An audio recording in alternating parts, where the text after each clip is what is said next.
Good morning India. Hi friends.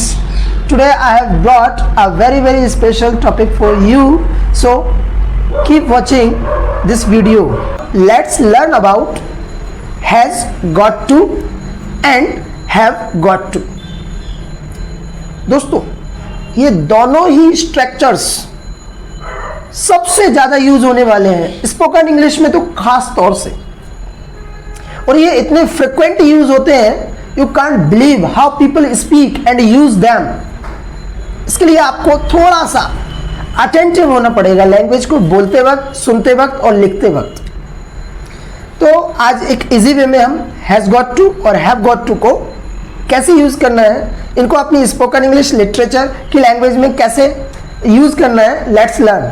दोस्तों ऐसी कोई मजबूरी जो बहुत बड़ी मजबूरी हो, देखिए नॉर्मल मजबूरी के लिए तो हम हैव टू का यूज़ करते हैं। जैसे मेरे घर पे कोई नहीं है और मुझे ही अपने घर पर झाड़ू लगानी पड़ती है, झाड़ू लगाना, स्वीप द रूम।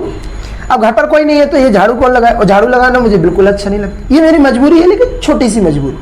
तो यहाँ पर जब मजबूरी छोटी है तो हैव टू का यूज़ करते। तो ऐसी मजबूरी जो मुझे शो करना है तो यहाँ पर हम बोल सकते हैं I have to sweep the room. लेकिन जब मजबूरी कंपल्सन बिग हो, बड़ी हो, मजबूरी में वो काम करना जरूरी हो, कंपलसरी हो वो वर्क, तो वहां पर हम हैज़ गॉट टू और हैव गॉट टू का यूज करते हैं। अब ये डिपेंड करता है कि हैज़ गॉट का यूज कहाँ करना है और हैव गॉट का यूज कहाँ करना है। दोस्तों अगर आपको यूज करना है हैव गॉट टू, तो ये 4 पर्सन्स हैं जिनके लिए हमें हमेशा हैव गॉट टू का यूज करना होगा जब कोई बड़ी कंपल्सन मजबूरी हो। आई, यू, वी और दे, जब इन 4 लोगों की बात करना हो या कोई कर रहा हो तो उसके लिए हम हैव गॉट टू का यूज करते हैं। और टू के बाद हमें मालूम है एक्शन या वर्ब की फर्स्ट फॉर्म का यूज करते हैं।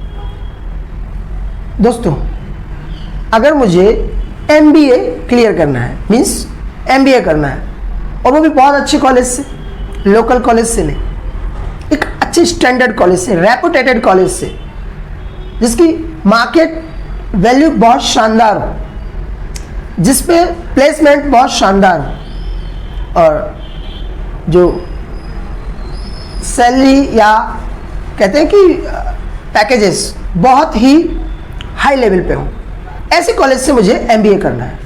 उसके लिए दोस्तों मुझे कैट का एक एग्जाम होता है, CAT, CAT means common admission test, उसको क्लियर करना होगा। किसी एग्जाम को क्लियर करना, क्रैक, और कैट को क्लियर करना, क्रैक कैट। अब ये बिना कैट को क्रैक किए तो पॉसिबल नहीं है।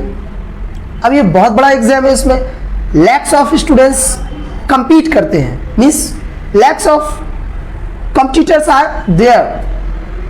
और आजकल आपको मालूम है मार्केट में गला काट प्रतियोगिता है, मतलब कि there is a cut throat competition in the market. बहुत टाइट कॉम्पिटिशन कह सकते हैं इसको, बहुत ही ज्यादा। तो दोस्तों अगर मुझे MBA करना है तो उसके पहले या उसके लिए मुझे कैट को क्रैक करना होगा, and it's a big compulsion. तो यहां पर हम हैव गॉट टू का यूज कर सकते हैं। तो अगर मैं अपनी बात करूं कि मुझे कैट क्रैक करना होगा, ये बहुत बड़ी कंपल्सन है, तो यहां पर मैं बोल सकता हूं I have got to crack CAT.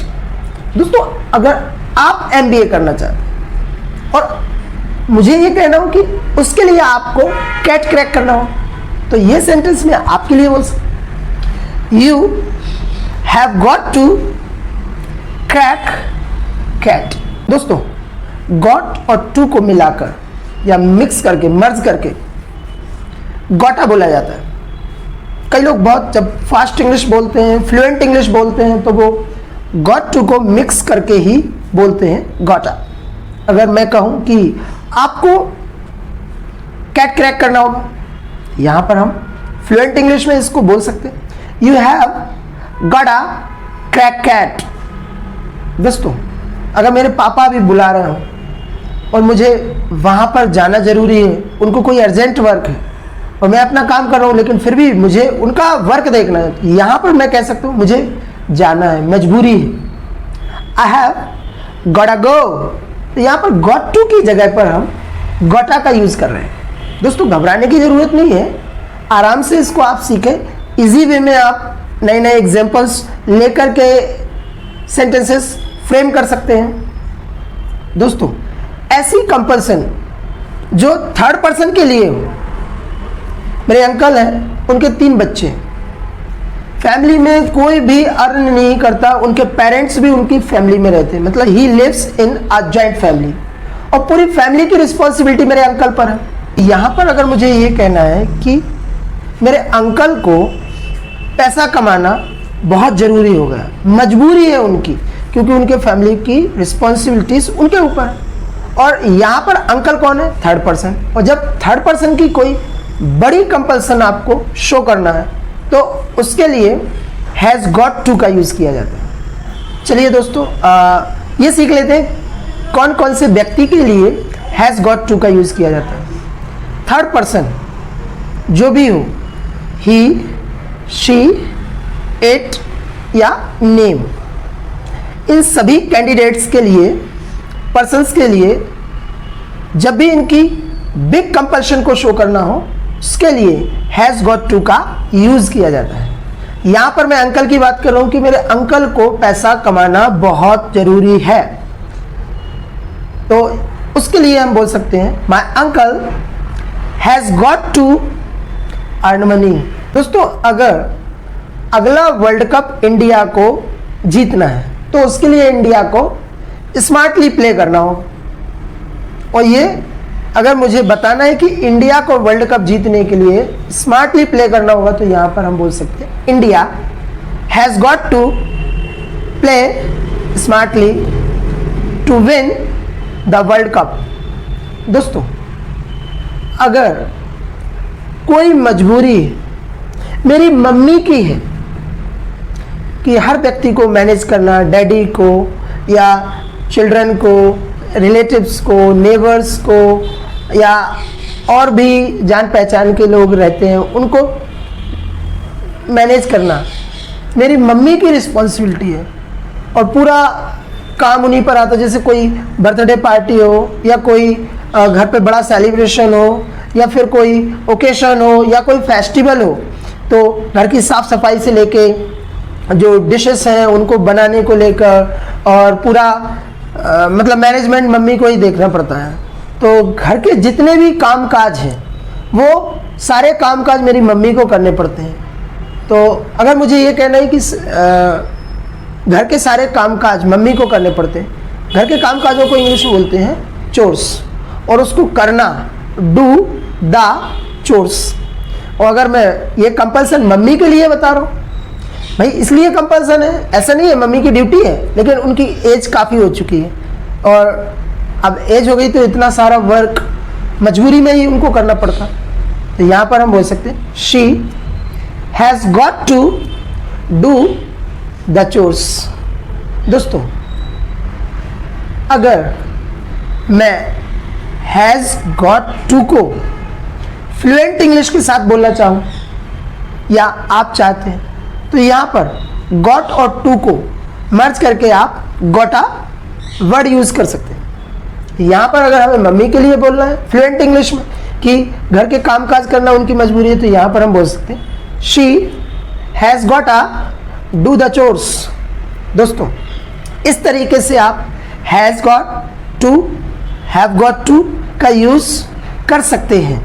दोस्तों किसी खेल में रिकॉर्ड बनाना, मेक अ रिकॉर्ड, बहुत अच्छा रिकॉर्ड बनाना, make a good record.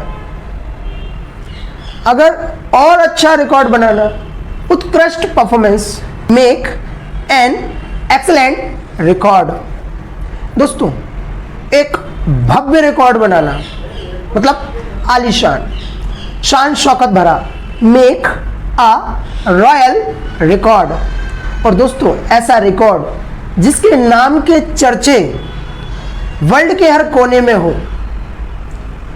A stunning record, ऐसा धांसू रिकॉर्ड जिसके नाम के चर्चे हों, उसको बनाना, मेक अ स्टनिंग रिकॉर्ड। और दोस्तों ऐसा रिकॉर्ड जिसके नारे हर जगह गूंजे, मेक अ स्प्लेंडेड रिकॉर्ड। जो अभी आपने देखा होगा मीराबाई चानू ने ओलंपिक में बनाया, शुरुआत में ही हमें एक सिल्वर मेडल दिलवाया इंडिया के लिए या जिताया। तो यहाँ पर हम कह सकते हैं कि मीराबाई ने एक कीर्तिमान स्तंभ खड़ा कर दिया, एक नया रिकॉर्ड बनाया, उन्होंने हिस्ट्री बनाई। हिस्ट्री बनाना या इतिहास रचना, मेक अ हिस्ट्री। तो यहाँ पर हम कह सकते हैं शी मेड अ हिस्ट्री, नया इतिहास बनाया। यहाँ पर बोल सकते she made a new history. दोस्तों अगर ऐसा परफॉर्मेंस जो बहुत ही शानदार रहा हो, एक नया रिकॉर्ड बनाया हो, तो उसको बोल सकते हैं। अगर मीरा चानू की बात चल रही है तो आप उनके लिए बोल सकते हैं Mirabai Chanu made a splendid record in Tokyo Olympics. दोस्तों पहली बार after a long time 120 years, it seems ages, it's ages since we had a good record in throwing javelin, जो कीर्तिमान स्तंभ हमारे नीरज चोपड़ा जी ने किया और रिकॉर्ड बनाया। ऐसा महत्वपूर्ण या ऐसा ठाठदार रिकॉर्ड, या जिसको हम कह देते हैं दैदीप्यमान रिकॉर्ड, उसको इंग्लिश में बोलते हैं मैग्निफिसेंट रिकॉर्ड। तो उन्होंने ऐसा ही रिकॉर्ड बनाया है। तो यहाँ पर हम नीरज चोपड़ा के लिए बोल सकते हैं Neeraj Chopra made a magnificent record in Tokyo Olympics. दोस्तों किसी रिकॉर्ड को अपने नाम करना, हैव अ रिकॉर्ड। जैसे अगर मुझे ये कहना है कि नीरज चोपड़ा ने ये महत्वपूर्ण रिकॉर्ड अपने नाम किया, तो यहाँ पर हम बोल सकते हैं he had a magnificent record in Tokyo Olympics. दोस्तों अगर आप भी अपनी लाइफ में कोई बहुत बड़ा रिकॉर्ड बनाना चाहते हैं, अपने नाम करना चाहते हैं, तो उसके लिए आपको बहुत सारी मेहनत करनी पड़ेगी, बहुत त्याग करना पड़ेगा। You have to practice a lot, you have to sacrifice a lot। दोस्तों नीरज चोपड़ा ने जो रिकॉर्ड बनाया है और गोल्ड मेडल जीता है, उसके लिए उन्होंने कोई कसर नहीं छोड़ी है, दिन और रात मेहनत की है। और यहाँ पर अगर हम कहें कि पहले हमारे पिताजी कैसे थे कि दोस्तों या बच्चों, हम उस ज़माने में पढ़े हुए हैं, पढ़ाई करते थे, मेहनत करते थे, जिस ज़माने में लाइट नहीं हुआ करती, चिमनी जला जला कर हमने मेहनत की है, पढ़ाई की है, तब जाके आज हमें ये सफलता मिली है। बहुत कठिन प्रयास करना, अटूट प्रयास करना, पसीना बहाना, ऐसी मेहनत, बर्न मिडनाइट ऑयल, जिसको हम कहते हैं दिन रात परिश्रम करना। यहाँ पर हम इस ईडीएम को नीरज चोपड़ा के साथ ऐड कर सकते हैं। Neeraj Chopra had to burn midnight oil to have a magnificent record in Tokyo Olympics।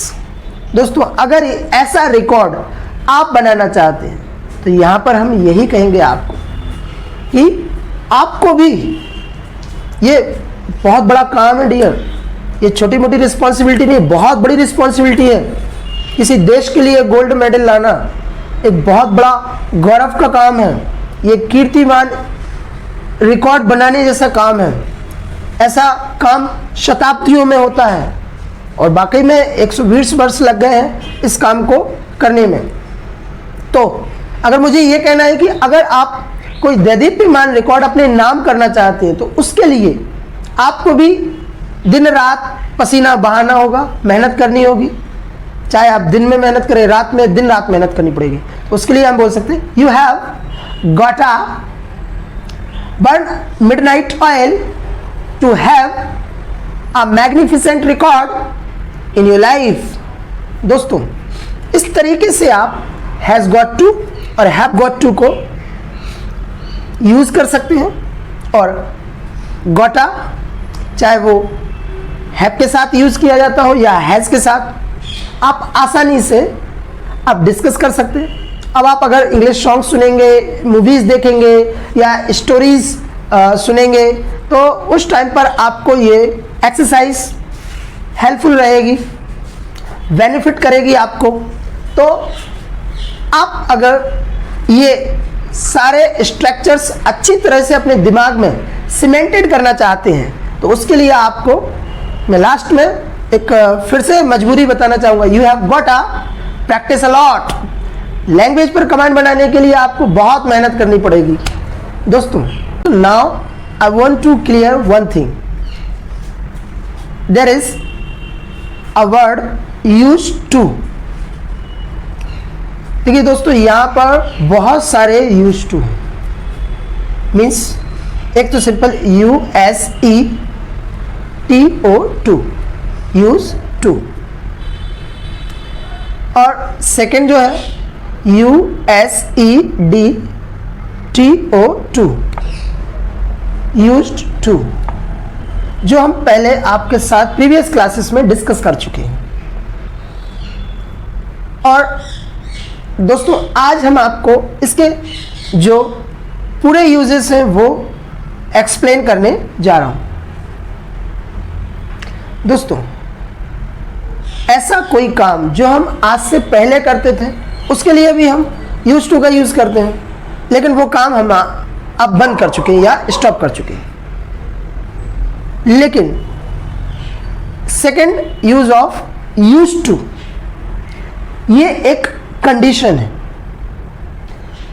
जब हम किसी कंडीशन की बात करते हैं तब यहां पर और उस कंडीशन के लिए हम यूज टू का यूज करते हैं।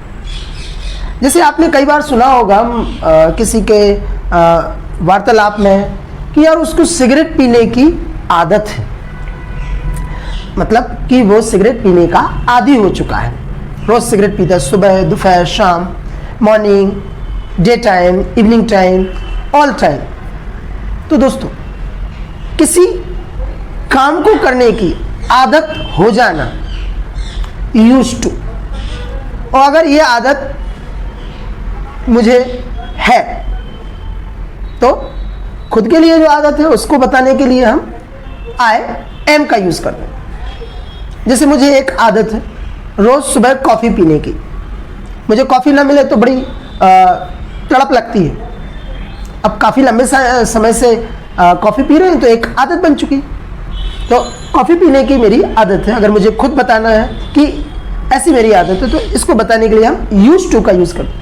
लेकिन दोस्तों, यहां पर एक कंडीशन है, यहां पर टू के साथ जो भी हम एक्शन यूज करते हैं या जिस काम को करने की हमारी आदत है, हैबिट है, उस एक्शन या हैबिट में हम आईएनजी का यूज करते हैं। वैसे ऑलरेडी आप जानते हैं कि टू के साथ एक्शन की फर्स्ट फॉर्म का यूज करते हैं, लेकिन यहां पर एक कंडीशन ये है कि हम टू के साथ जो भी एक्शन यूज करते हैं उसके लिए या उसके साथ आईएनजी का यूज करते हैं। जैसे मुझे कॉफी पीने की आदत है तो उसको हम इस तरीके से बोल सकते हैं, I am use to having coffee. दोस्तों, कॉफी पीना, टेक कॉफी। और अगर आप बेहतर इंग्लिश की बात करें तो एडवांस इंग्लिश में आप खाने पीने के लिए हैव वर्ड का भी यूज कर सकते हैं। Have lunch, have breakfast, have tea, have coffee, have banana, इस टाइप से have a cup of milk, have a glass of water आप यूज कर सकते हैं, जो भी आपको बेटर लगे। मुझे कॉफी पीने की आदत है तो यहाँ पर मैं बोल सकता हूँ, I am use to having coffee. दोस्तों, अगर मुझे बोलना है कि आपको वीडियोस देखने की आदत हो चुकी, ऐसी आदत है आपको, अगर मुझे आपकी आदत बताना है तो यहाँ पर मैं आपके लिए बोल सकता हूँ, you are used to watching videos. दोस्तों, अगर मुझे यही आदत अपने अंकल के लिए बताना कि उनको सिगरेट पीने की बड़ी लत लगी है, आदत है। जब हम थर्ड पर्सन के बारे में बोलते तो उसके लिए हम इसका यूज करो। अंकल के लिए बोल रहा है कि उनको सिगरेट पीने की आदत, he is used to smoking. दोस्तों, जूते पहनकर सोना, स्लीप शूज ऑन। ये जूते पहनकर सोने में तो नींद ही नहीं आएगी, जो नींद आ रही होगी वो भी चली जाएगी, दिमाग खराब हो जाए। फिर कितने समय तक नींद नहीं आ रही है, यू डोंट नो। तो दोस्तों, जूते पहनकर सोना ये आदत मुझे नहीं है। अगर मुझे ये बोलना है ऐसी आदत मुझे नहीं है, यहां पर हम बोल सकते हैं आई एम नॉट का यूज करेंगे इसके साथ। I am not used to sleeping shoes on. दोस्तों, लेकिन ये आदत बच्चों में देखी होगी। बच्चे तो क्या है, जब मम्मी मेले देखने जाती है या फिर घूमने जाती है या फिर शॉपिंग करने जाती है या फिर मार्केट जाती है, बच्चे तो क्या है गोद में ही सो जाते हैं, कंधे पे सिर रखकर सो जाते हैं, पलंग पर शूज पहने ही सो जाते हैं। तो अगर ऐसी आदत बच्चों को है तो हम यहाँ पर बोल सकते हैं चिल्ड्रन आर। अब देखिए चिल्ड्रन क्या है, प्लूरल है, इसलिए मैंने आर का यूज किया। Children are used to sleeping shoes on. और दोस्तों, ये आदत आर्मी के जो सोल्जर्स हैं उनको भी रहती, क्योंकि उनको मीन्स ये रहता है कि कब वर्क आ जाए, कब ऑर्डर आ जाए, तो वो हमेशा रेडी रहते हैं, शूज पहनकर सोते हैं। ऐसी आदत उनको है। अगर मुझे बोल रहा है कि इंडियन सोल्जर्स को जूते पहनकर सोने की आदत है, तो यहां पर हम बोल सकते हैं Indian soldiers are used to sleeping shoes on। तो दोस्तों, अब आप सीख चुके हैं कि used to को एक्शन के साथ ing के साथ किस तरीके से यूज करते हैं। ये बहुत ही इंपॉर्टेंट पार्ट है इंग्लिश का, जो मैं आपके साथ डिस्कस कर चुका हूं। और दोस्तों, आगे करता भी रहूंगा, जितने भी महत्वपूर्ण टॉपिक्स आते रहेंगे मैं आपके साथ डिस्कस करता रहूंगा। आप वीडियोस को वॉच करते रहिएगा ताकि आपको बरकरार नॉलेज मिलता रहे। Special thank you for them जो हमारे वीडियोस को लाइक करते हैं, शेयर करते हैं और अपने बहुमूल्य वैल्यूएबल फीडबैक्स हम तक पहुंचाते हैं। आगे के वीडियोस को देखते रहिएगा। Keep watching videos. Once again, thank you so much. Catch you later.